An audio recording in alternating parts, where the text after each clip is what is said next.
Brilliant. Thanks. Good morning, good afternoon, and good evening, everyone. Thank you for joining us for this webinar today.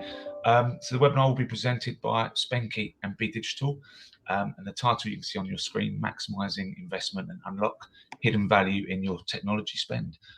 So I hope you find it all. I hope you all find it informative, and we'll crack on with the webinar. Next page, please, Peter. Brilliant. So just quick introductions from some of the speakers today. I'll go first. So Wesley Bowen, Chief Revenue Officer at Spenke. I'll be running through the webinar from a Spenke perspective with some inputs from our CEO and COO, who will also be joining us for a panel discussion. So I'll hand over to you, Alex.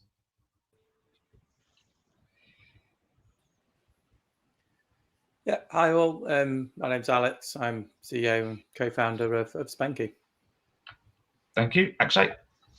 Morning, everybody. My name is Akshay Upadhyay. I am also the co-founder and the Chief Operating Officer at Spenke. Thanks all from Spenke. Over to Be Digital, Paul. Hi guys. My name is Paul Matthews. Paul, sorry, we're getting some feedback on your mic. I'm the co-founder of Be Digital. We're an independent consultancy that specialises in digital transformation and cost optimization. Brilliant. Thanks, Paul. Benjamin. Thanks, guys. Hi, I'm Benjamin Thrower, and I work for Be Digital, and I kind of look after the practice of ITAM for Be Digital, so that's IT asset management. Brilliant. Thanks all. Babita, next slide, please. Fantastic. So from a Spenke and also a Be Digital perspective, we'll run through a number of things today. So from a spend analytics and an ITAM perspective, how to maintain and improve investment within those areas. So I thought I'd just bring this slide up first, that shows from a lot of work that we've been doing with clients, we've seen an average of 12.5% waste within third-party expenditure. And more importantly, this is a waste that executives within the organisations that we're dealing with do not have visibility of, which really hinders the opportunity to prevent this. Hidden beneath the surface is a wealth of insights and opportunities. And what we're going to show today, not only the reports that we provide that help with this visibility, but more importantly, how Spenke get there. And then off the back of that, as a result, what it is Be Digital can then do with this data that's been provided very quickly and very accurately, and where they can then provide additional savings. So, but Peter, if we can go to the next slide, please. Thanks, Wes.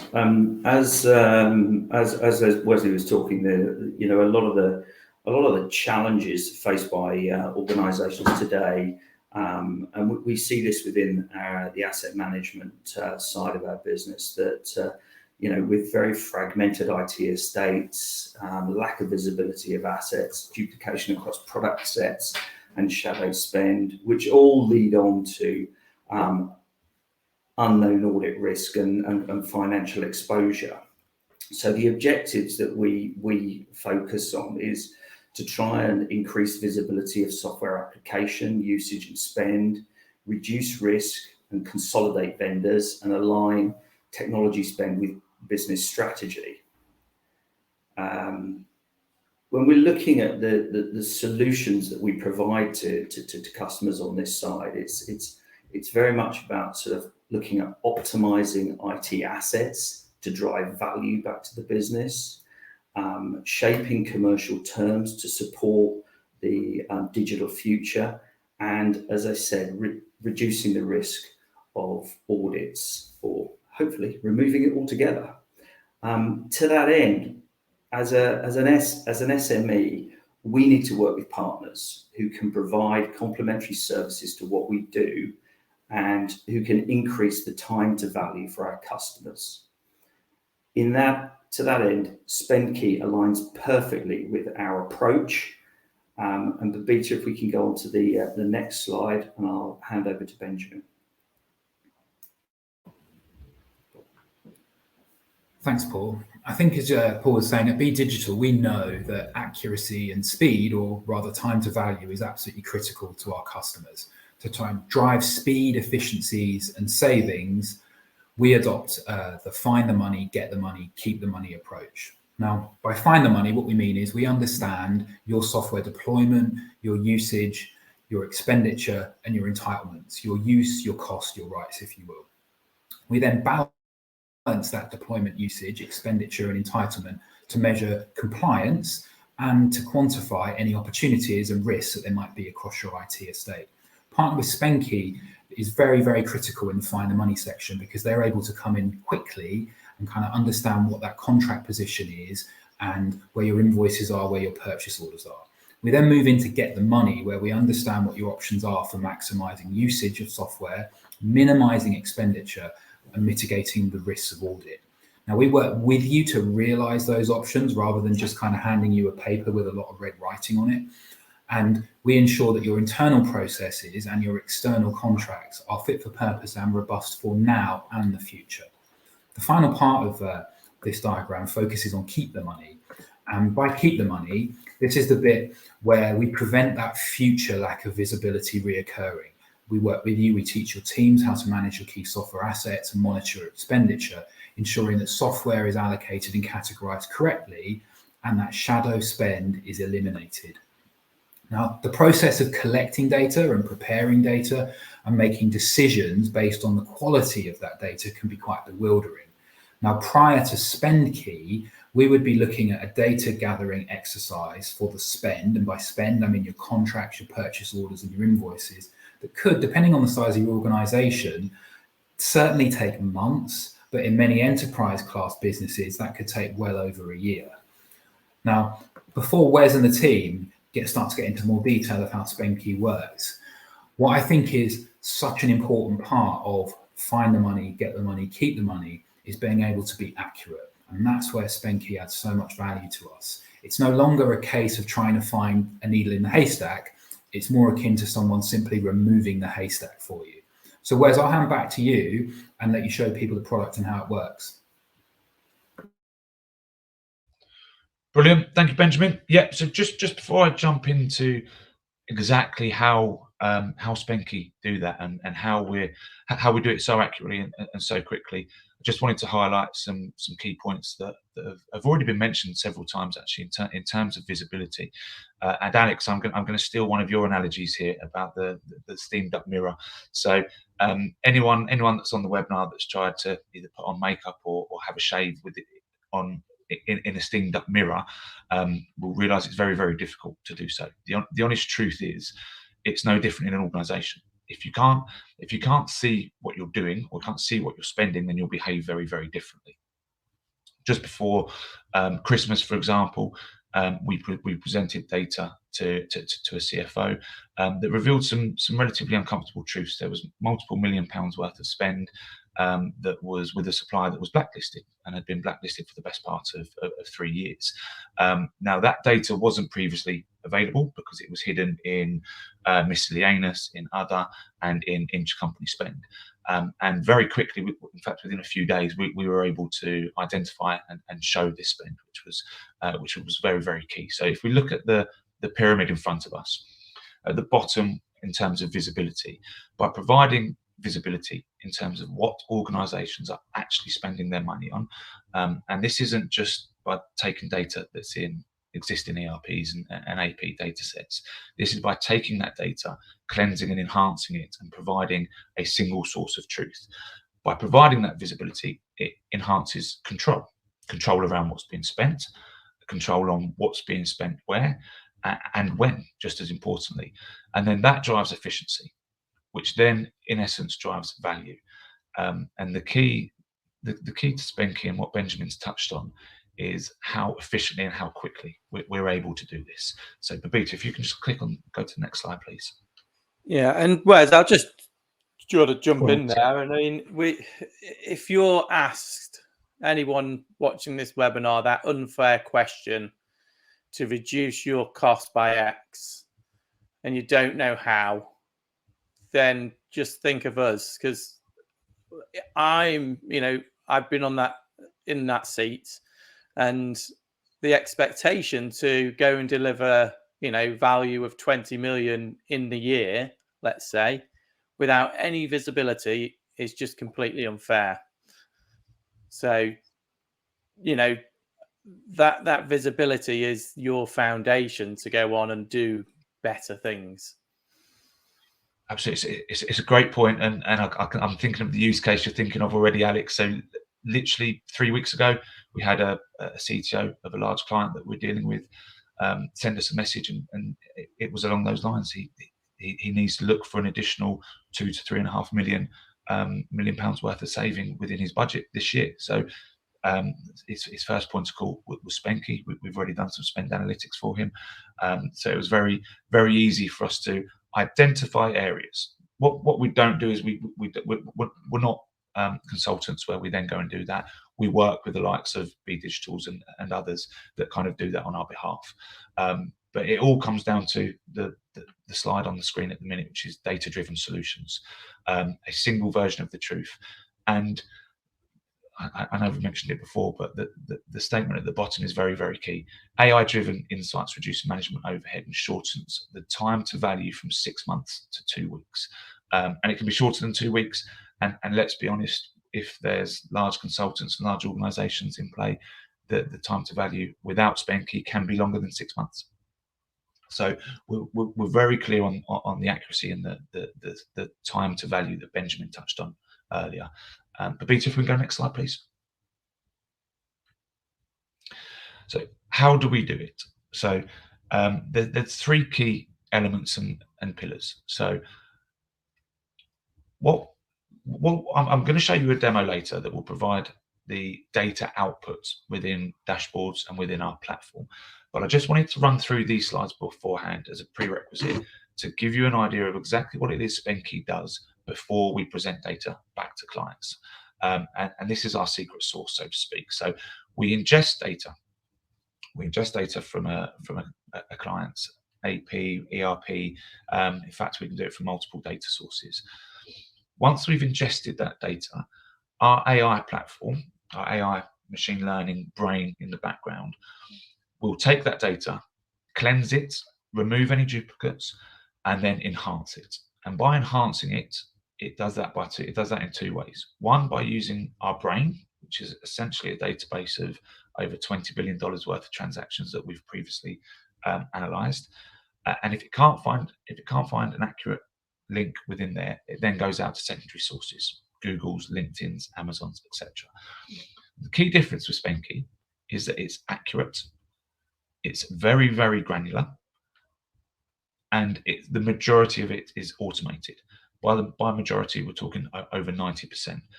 It's these elements that allow us to increase that time to value.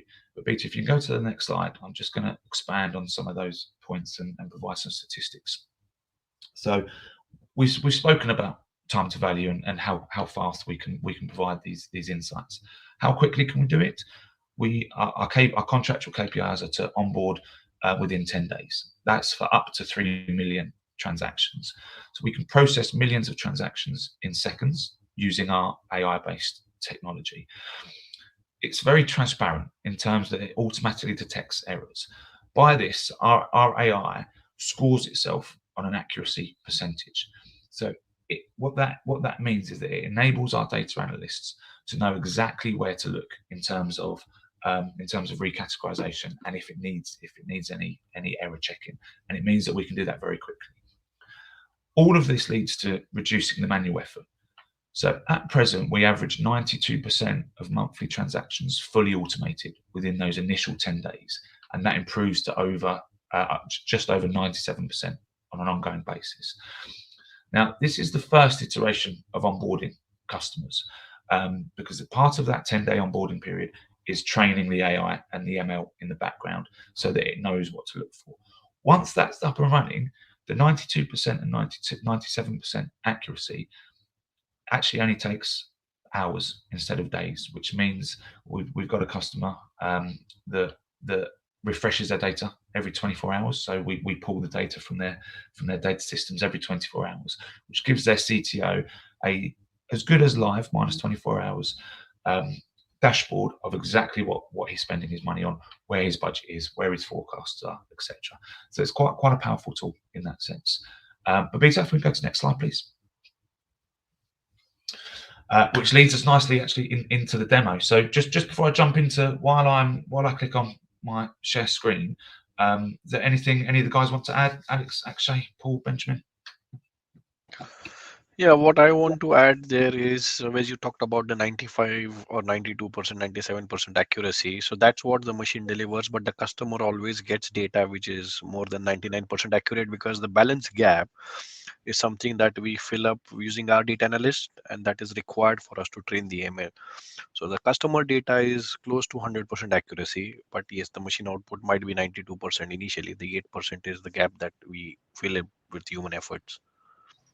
Yeah, I think, you know, we're all about, you know, we're not a black box, and we're more than happy to peel back the covers, and, you know, that allows the clients to have absolute confidence in what's going on. So there's no secrets, and we can show you, you know, how things are calculated and etc., which is, you know, absolutely important for you to trust, you know, what you're presenting, and potentially what flows through into your annual reports for, you know, audits and so on. Absolutely brilliant. Thanks, guys. Can everyone see my screen okay from the panel?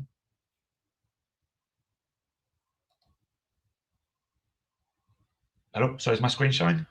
Yes, it is, Wes. Yeah, we can see that. Okay. Brilliant, thank you. Right, so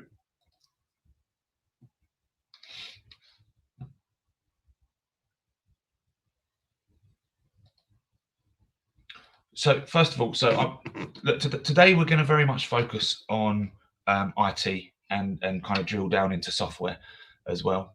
But you can see from this drop down here, we spoke about granularity. We spoke about how granular the system is, and this is all customizable to individual client requirements. We can go by transaction, by country, by department, by date. We can add additional sections here. So, for example, one client we had, in fact, the same client that's asked us to help him with the additional £2 to £3 million savings, the CTO. When we first ingested his data, we noticed there was a significant amount of shadow spend that shouldn't have been within the IT realm. So we created a section up here that had IT, non-IT. So straight away, within kind of 4 days of receiving the CTO's data, we were able to show that 1.8 million of his budget for 2023 should not have sat within IT, and was able to be readily removed. And that's not necessarily a saving for the business per se, but it certainly was a huge impact on the CTO and the CTO's budget, because it effectively provided 1.8 million pounds worth of reinvestment that he was then able to do within the 2023 budget, and that was within 4 days of receiving his data. So again, that time to value really is prevalent within the platform. So I'm just going to focus on IT. We'll see the spend go down. So again, we spoke about granularity, and we spoke about the accuracy that we provide. So I'm just going to go through my levels. I'm not going professional services. No, I think you have selected the wrong filter, Wes. Sorry. At the top, you need to select IT.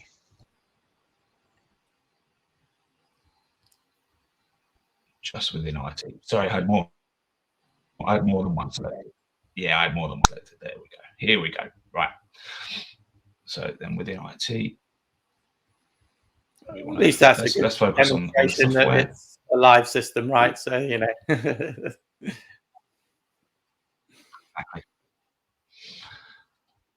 End user.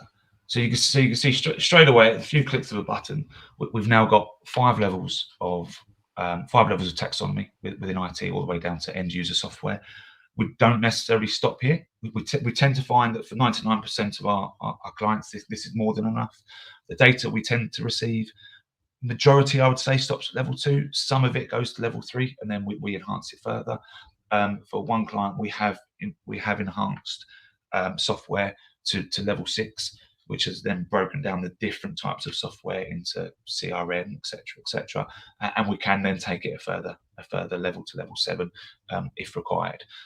This gives a very good higher level view of how easily and how quickly we can get down to that. We've also got the view per country on the left, which I quite like. So Benjamin, Paul, just quick question over to you guys. Is this level of granularity, and obviously we've spoken about the speed and at which kind of Spanky do this, is this something that you see as useful to providing your service to clients and customers?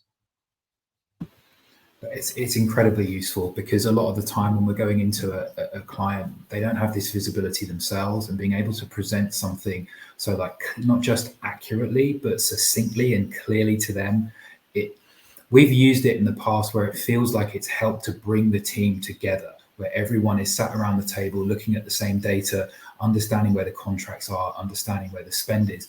And one of the things, Wes, and we'll probably touch on this a bit more in the roundtable, is, you're only as good as the data that you have.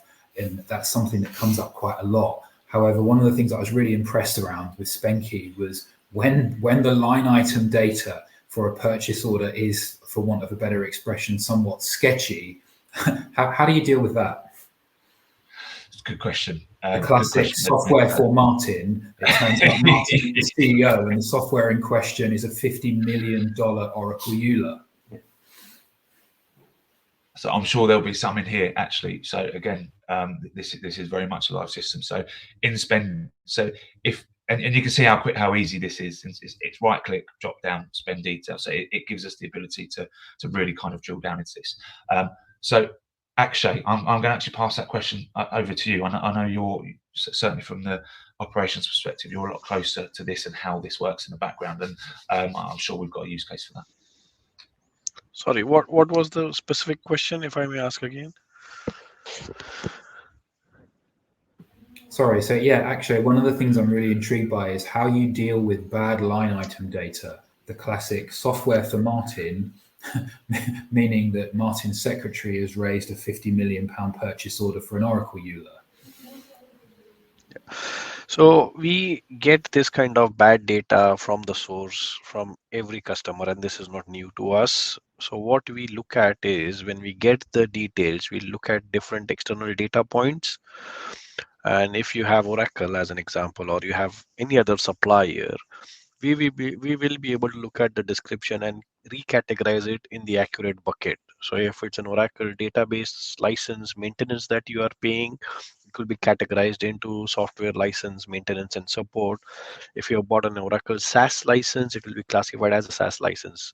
So the system, the AI, is quite intelligent to do that based on the information that is available within your raw data and what is available from external APIs that we connect to. Does that answer the question? It does. It's really impressive, and that's just me kind of nerding out from a technical point of view, and at one point in my life being a frustrated procurement person trying to understand what people had put on purchase orders. Yeah. Yeah, it's a pain we come up against almost on a daily basis. And we see a lot of shadow spend within IT, which is sitting in other business functions. So it's very usual today for people to go and buy a marketing automation platform within marketing using a company credit card. And that will never be visible to the CIO or the CTO because it's classified as a marketing expense. What we do within SpendKey is, yes, that cost may sit within the marketing function, but we'll bring it up as an IT because it's a license that you have bought for the marketing automation platform. So it will be flagged as an IT cost, not as a marketing cost. Yes, it's consumed by marketing. That's a different lens, but that should be visible to the CIO, CTO for them to decide, whether that's the right platform and whether they have multiple such platforms within their organization which are operating in different silos in different countries. And is there a scope for rationalization? Is there a scope for, trying to optimize? Yeah. And I think Yes. just on that, you've started to sort of talk about multiple channels, right, for purchasing, and ingesting data that is on purchasing cards, ingesting data that is on personal credit cards, maybe in a Concur system for personal expenses.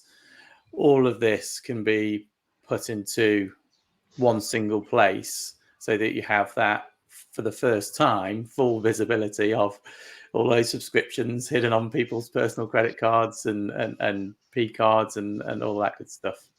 So there's no limitation into to what data we ingest. I think just add into that. I mean, certainly from our perspective, how this product can assist us is at the moment we're sort of having to manually go through that process with the asset management teams. For example, with one global company that we're dealing with at the moment, it's taken us a few weeks to work out. They've actually got 15 different providers of the same piece of software, purely and simply for the way that, and nobody had any exposure to that. Whereas with this dashboard, a CTO can have all of that granular detail right in front of them from word go, and they're not wasting weeks with consultants to try and find that data.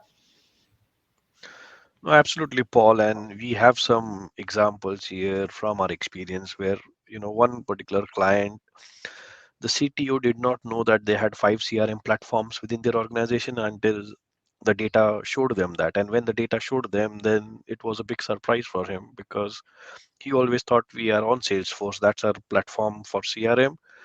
But the business had bought some other platforms which were camouflaged as something else, but the technology that we use was quite intelligent, and it brought it up as it's not anything else, but it's a CRM platform. So yes, you're spot on. We can do that quite easily, and bring that visibility then kicks off a lot of discussions around the strategy and what needs to be done within the organization.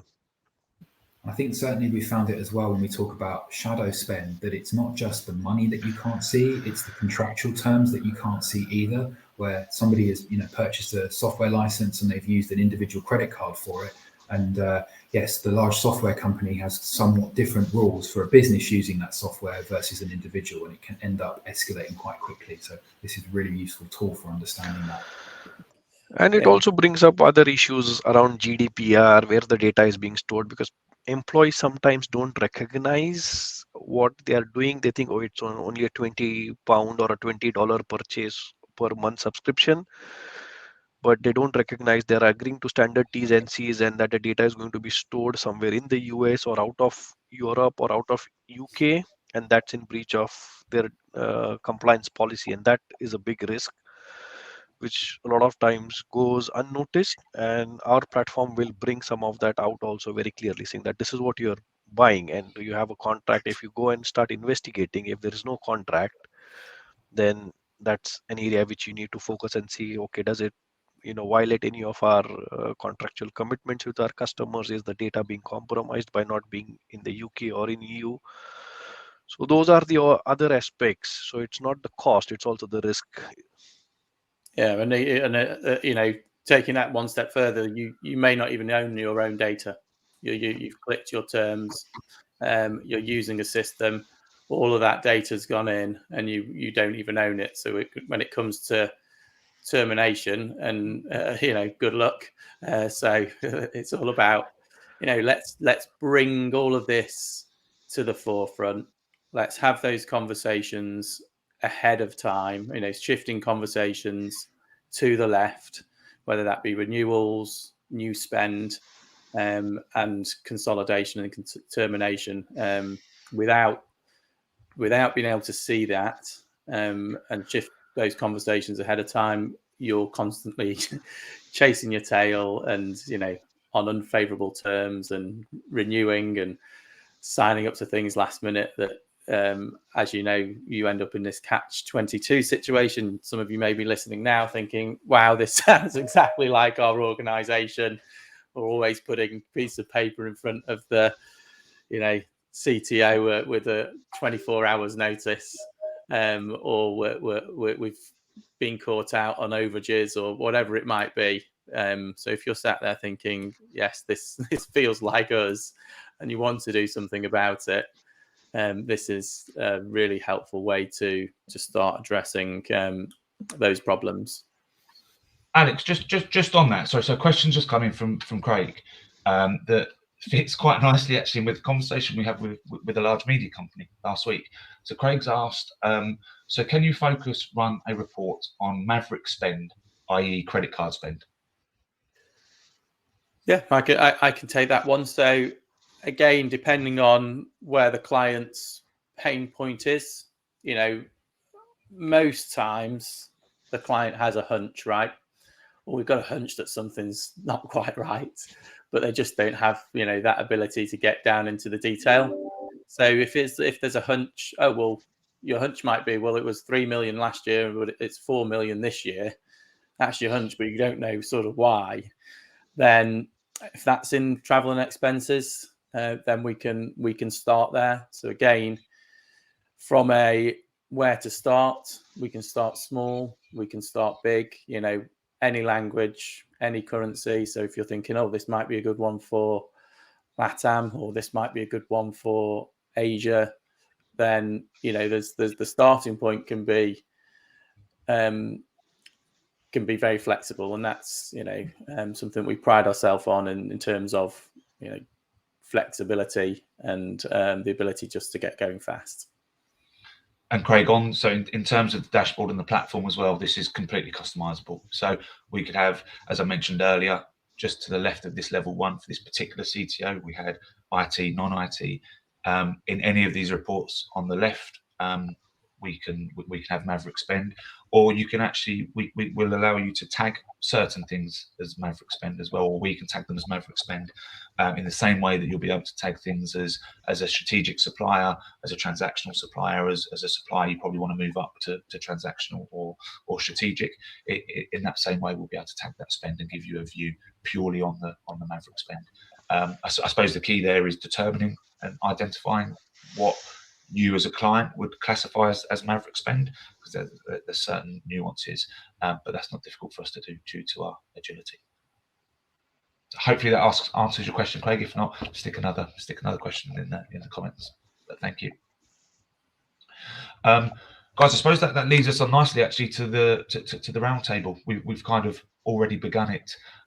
So what I'll probably do is we've got a slide that says kind of round table and discussion, but I'll probably leave this portal open just so people can. Oh, okay, there we go.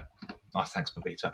So, guys, as you can see on the portal, there were a lot of things. I didn't want to spend the majority of this webinar showing you every single feature and functionality of this demo. Obviously, if you do want to see more, please reach out to us. We'll more than happily go through it, and there'll be some special offers towards the end of the webinar as well, where we may be able to use some of your own data on a proof of value or proof of concept as well. So stay tuned.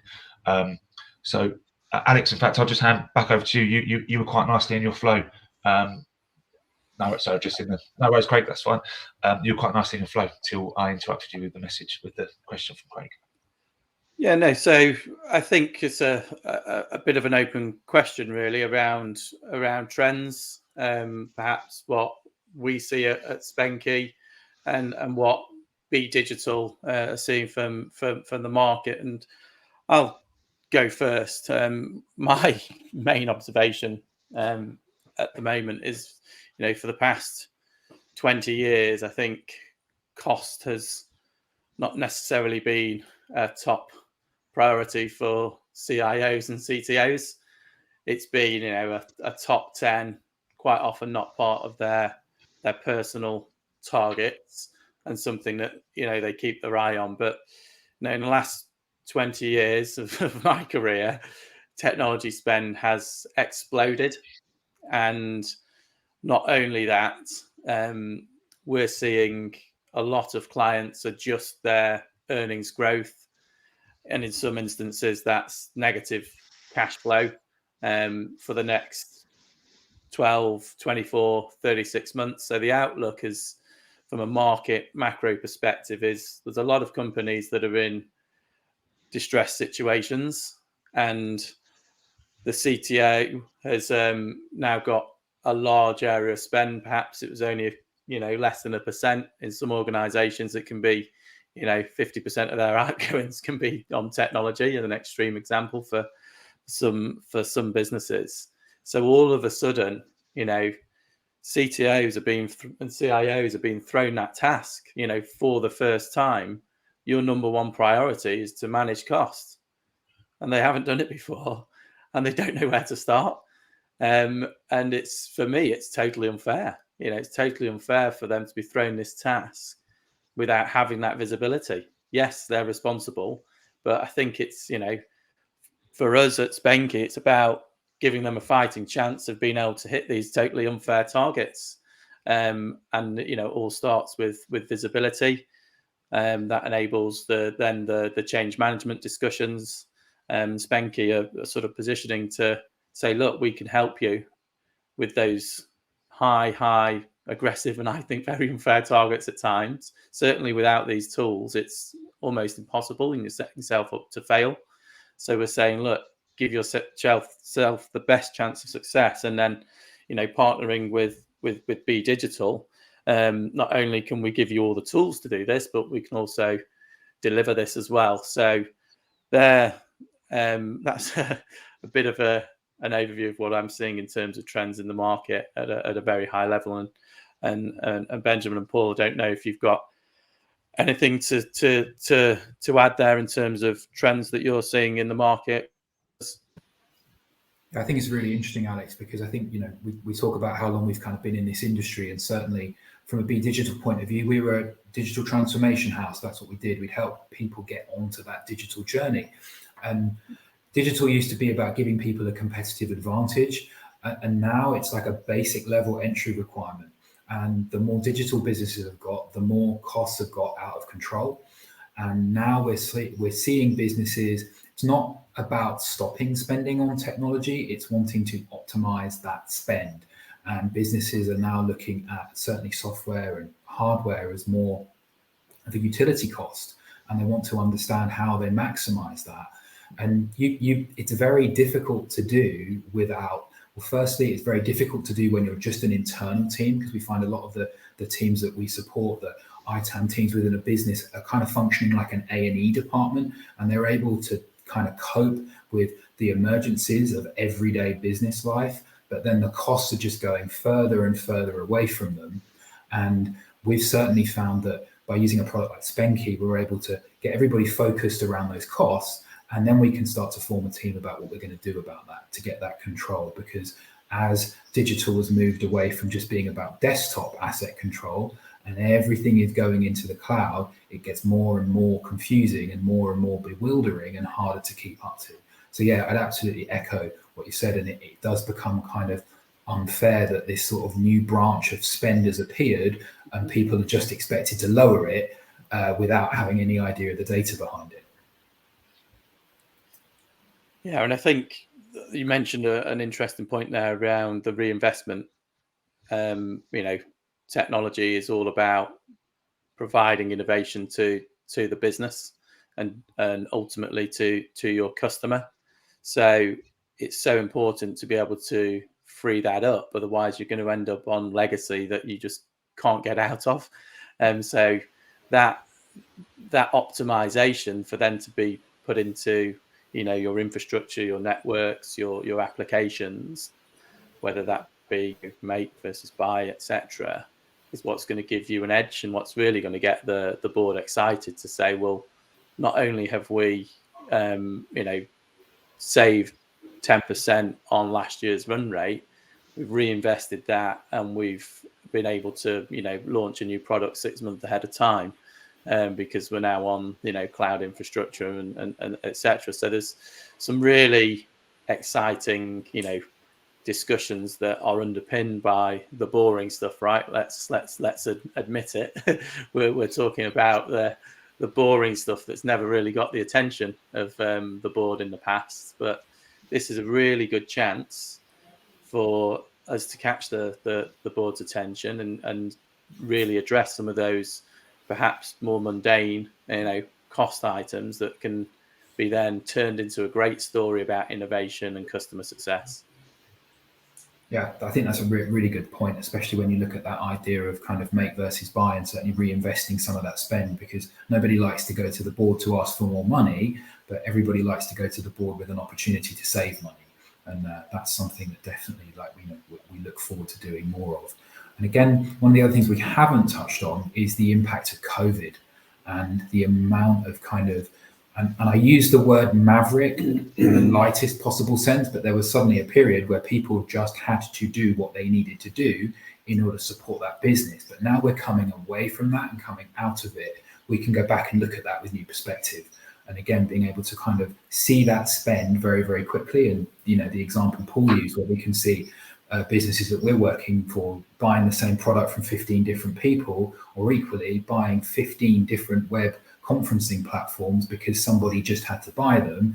Now is definitely the time to say, maybe it's a good idea if we standardized in one and not 15. Yeah.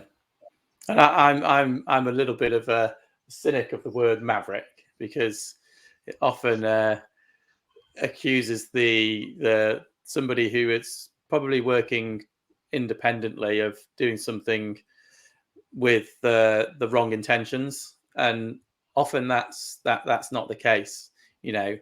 The case is that there aren't the right processes and procedures in the business, and therefore, the poor guy who's gone out and been accused of maverick spending was just trying to deliver on his immediate need, hadn't realized that there was a better way of doing things. And I think it's important that this is all about additional value add, new ways of looking at things, new ways of doing things that can provide that additional value. And yes, the term maverick does get used, and it is something that can cost the business millions, and often in places where you don't realize. It can be signing terms that are on the supplier favor, not being able to get out of contracts, not being able to have that flexibility, all caused by one guy just thinking he was doing the right thing at the time, has cost the business millions. And I've seen time and time again where all had the best intentions at the time of signature. Yeah, that it was signed off by the CEO and it went through legal and all of this, but what they hadn't realised was there was a lot better way of doing things. And also, Alex, I think sort of one of the things we're seeing very much is, we've had this explosion specifically with AWS over the last 5 to 10 years, and they've made it so easy for people to purchase those services, and yet the detail that's coming back on the bills is not allowing the customer to actually itemize that effectively. Now it's getting better, and so sometimes it's just people are able to slip into, and let's face it, the software companies do make it easy for people to purchase those services, and they also have a habit of changing their terms. And we've seen some quite some things just recently, specifically with Java, which has the way that they now look, their charging model has completely changed. So somebody signing up to something can have a massive impact to the business, and it's that ability to not only, this is where we, and it falls very much into our keep the money, is once we've done all of the, we've worked with Spenky, we've got the position, we've found out where everything is, we've found the savings. You've got to be able to work and have this aligned with the business to actually keep that money and not allow things to spiral out of control with what you were just saying, Alex, the processes and procedures. And, it's a really, let's just take AWS. I know we should really call people out on this call, but hosting providers in general. You're right, but what we find is quite often these relationships aren't managed. So independently, people are going off, spinning up instances, buying resources, consuming. And when you actually work with these guys and the hosting providers, and ask the right questions, they're more than happy to help you optimize. So, getting saving plans in place, but knowing how to do that is the battle. And infrastructure, if you're sat here thinking, oh yes, this is me, I've got people, running off and consuming, and we're not, fully optimized. This is a massive area, and this can be done very quickly, potentially within a couple of months. We could be talking about, 10-20% reductions in your, AWS, I'll call it out, or whoever it might be, as an opportunity. So I think infrastructure, network, software, there's so many opportunities there, that will all just jump out during the first few weeks of seeing where the spend's being allocated. Yeah, and we were talking about the governance a little bit. What we have seen from our experience is when you bring information to surface using your own data, it also highlights, if you need to change your governance model. For example, if the threshold to engage procurement is, let's say, £10,000, and you see a lot of spend being done under £10,000, then you need to think, okay, we need to do something about it. So can we build a catalog? Can we give our users more power where they can buy from preferred suppliers and preferred solutions rather than going and buying things of their own? Because yes, there is an element of risk and there is an element of loss of control when people go and do that. I think that's a really good point, actually, because it goes back to what Paul was saying about that kind of keep the money part of the process. Yeah. And I don't believe, and again, Alex, to talk about what you said about Mavericks, it kind of is the wrong word, because a lot of people aren't doing that for kind of there's no benefit to them doing it other than to try and do their job faster and more efficiently. So what we've got to do is look at putting those processes in place. So look, software is there to enable people, and we don't want to come in and try and kind of strangle or constrict people with it, but we have to kind of work with businesses to kind of take that more holistic view on, okay, if you are able to respond quickly, how can we put those processes and procedures in place so the people that do need to approve it understand what they're approving, understand what the terms mean, and understand, how to stop this spiraling out of control. It's a really, really good point.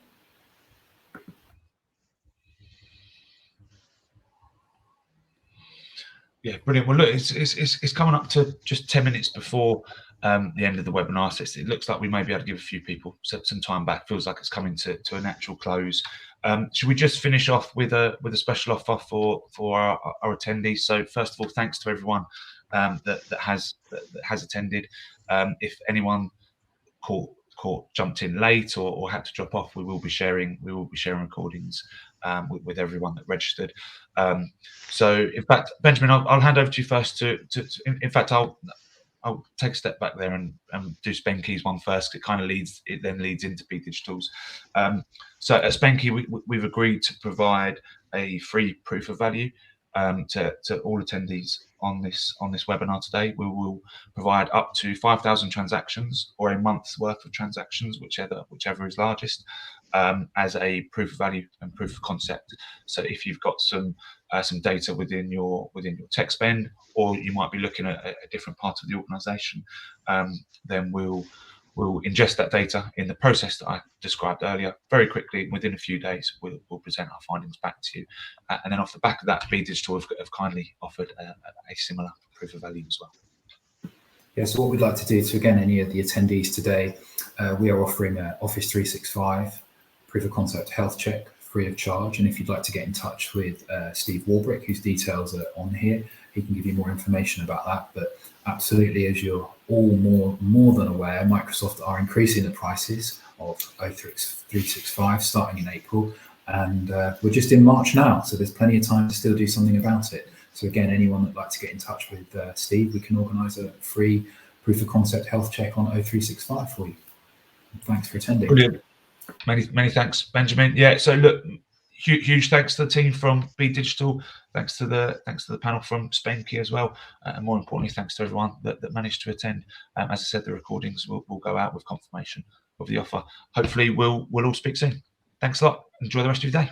Cheers. Thank you. Bye-bye. Thank you. Bye.